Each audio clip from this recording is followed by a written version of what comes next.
Well, hi there, Internet. My name's Court, and you've got courtside seats for my top 10 best movies of 2018. Let's do it.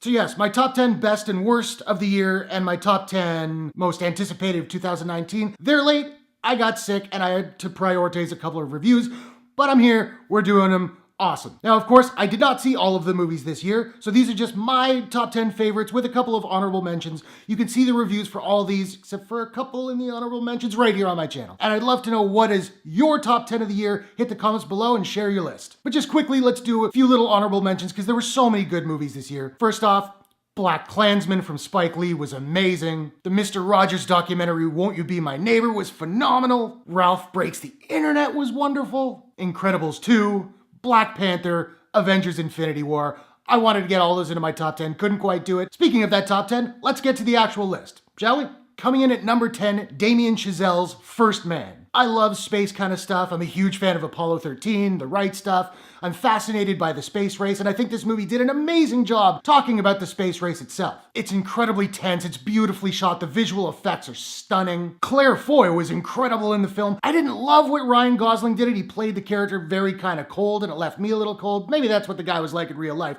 but overall, I really enjoyed the film. Coming in at number 9, Adam McKay's Vice. I know this is a very divisive movie. I loved it. Christian Bale's transformation into Dick Cheney is phenomenal, but as is his performance. His performance is insane. Amy Adams was great. The movie is hilarious. It jumps all over the place in terms of tone, but somehow it totally works. It's weird, it's bonkers, and it's tons of fun. Coming in at number 8, a movie that should never have made my list, John McPhail's Anna and the Apocalypse. It is a zombie Christmas musical. Those are 3 genres that I'm generally not into.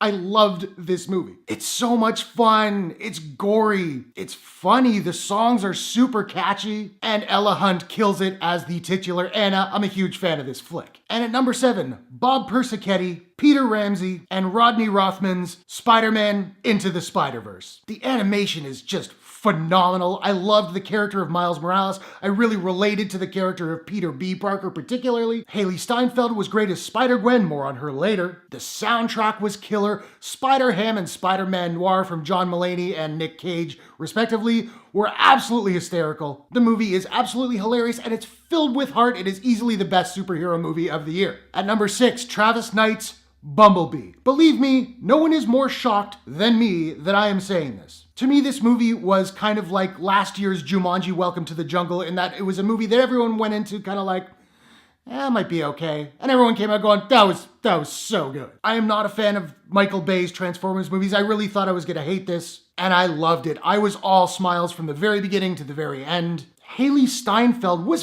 fabulous in this movie. I had never seen Haley Steinfeld in anything else. I haven't seen the True Grit remake. Now I think I have to. She's so good in this movie. Bumblebee is adorable in this movie. He's a great character. The visual effects are great, and it's an 80s movie, not just because it takes place in the 80s, but it feels like vintage 80s Spielberg, like E.T., and there's some Short Circuit in there, and lots of that kind of stuff. Again, it's filled with heart. It's just a delightful time at the movies. I would say I think Spider-Verse is actually the better film, but I ended up loving this even more because it was such a delightful surprise. And at number 5, Sarah Colangello's The Kindergarten Teacher. I saw this at the Toronto International Film Festival. I didn't really know what to expect. It's smart, it's dark, it's twisted, it's weird, and it's not the movie that the trailers promised, which I think was a good thing because I ended up being very surprised by it. Maggie Gyllenhaal is fabulous in it, as is, I forget his name, I'm blanking on his little name, but the kid who plays the little kid, they're so good. And the last line in the movie will punch you in the gut. Coming in at number 4, Ari Aster's Hereditary. This movie me up. It's my favorite horror movie of the year. I tend to be the kind of guy, I see a lot of horror movies, they freak me out when I watch them, then I leave the theater, and then I'm fine.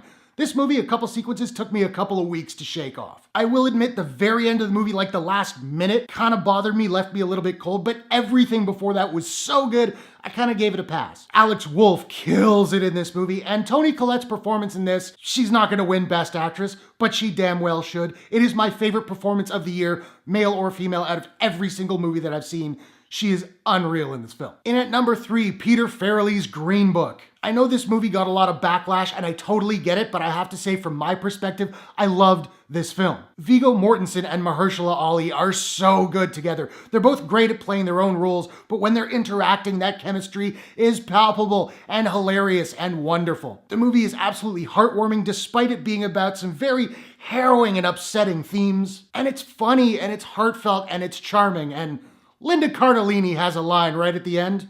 I'm still laughing about it. It's been months. Coming in at number 2, John Krasinski's A Quiet Place. There's next to no dialogue in this movie, and it's one of the most dynamic things I've seen all year. John Krasinski kills it as both the lead actor and the director. Emily Blunt is unreal in this movie. Those kids are so good. The visual effects are really strong, but the movie knows when to show us the monsters, when not to show us. And it's just so original and so tense. Man, A Quiet Place was so good. And number 1, I had to put it here. Nothing else was gonna make the cut. Bradley Cooper's A Star is Born. This is Bradley Cooper's directorial debut, really? Yeah, there's some self-indulgent stuff in there, but for the most part, dude absolutely crushes it. And he's amazing in the lead role. And it turns out he's a great guitar player, songwriter, and singer. So thanks a lot, Bradley Cooper. You were only already gorgeous and an amazing actor. And hilarious. Sam Elliott's great in this movie. Lady Gaga's great in this movie. I wouldn't say she should win Best Actress, because she is kind of playing a bit of a fictionalized version of herself, but she is really, really good. The songs are incredible. Shallow's gonna win Best Song at the Oscars. It has to.